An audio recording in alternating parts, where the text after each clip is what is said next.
অনেক ভালো লাগলো মুভিটা। আসলে এত আশা ছিল না যে এত ভালো হবে, মানে ভালো হবে, একটা ফান ঈদের মুভি হবে, কিন্তু এটা খুবই টাচি একটা মুভি ছিল।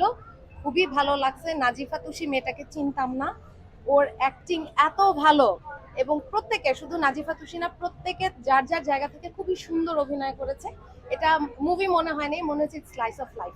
তাদের কি উসুল হয়েছে? ডাবল, আমি এটা আরেকবার দেখবো। আচ্ছা, মুভির কোন অংশটা সবচাইতে গুরুত্বপূর্ণ এবং হচ্ছে ভালো লাগার মতো? এটা আলাদা করে বলা যাবে না, কারণ তাহলে রিভিল হয়ে যাবে। রাদার আমি বলবো যে মুভির প্রত্যেকটা অংশে, এটা 4 ভাগে ভাগ করা মুভিটা। রায়হান রাফিদি 4টা মুভির অ্যাসপেক্টে 4 ভাগে ভাগ করা। প্রতিটা অ্যাসপেক্ট খুব জুম ইন করে করে আমাদের লাইফের এক একটা অংশকে তুলে ধরছে। খুবই চমৎকার। বাংলা সিনেমার কেমন মান বৃদ্ধি পেয়েছে? বাংলা সিনেমার মান তো গত কয়েক বছর ধরেই 10-এ 10 হচ্ছিল, এখন তো 10-এ 100 হয়ে যাচ্ছে ভাই। আর বাইরের মুভি দেখা যাবে না। বুবলির অভিনয়? বুবলি এখানে হ্যাঁ ভালো অভিনয় করেছে, বাট ও এখানে খুব একটা নগণ্য চরিত্রেই ছিল, মোটামুটি খুব একটা ফোকাসে ছিল না। নাজিফা তুষ্টি ফোকাসে ছিল। খুব ভালো লাগছে।